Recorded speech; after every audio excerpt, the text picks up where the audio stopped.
Mais la thèse générale, c'est avec l'avènement de la monnaie fiat, la monnaie ne remplissait plus le critère qui définit une monnaie, à savoir être une réserve de valeur.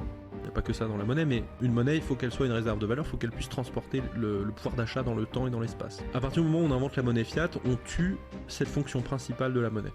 Réserve de valeur. Donc aujourd'hui, je réitère, si vous pensez que vous allez garder de la valeur en monnaie, en fait, vous allez juste pas retrouver votre pouvoir d'achat. Donc, que fait le capital mondial quand il voit ça? En fait, il fuit. Après, il y a la fameuse phrase américaine, cash is trash.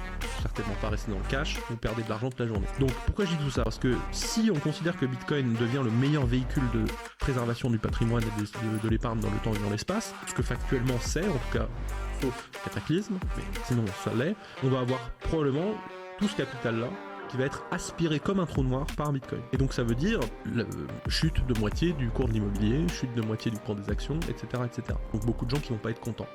Et ça veut dire aussi que le potentiel de Bitcoin, c'est un marché de 400 trillions. Le potentiel de Bitcoin, il est largement beaucoup plus élevé.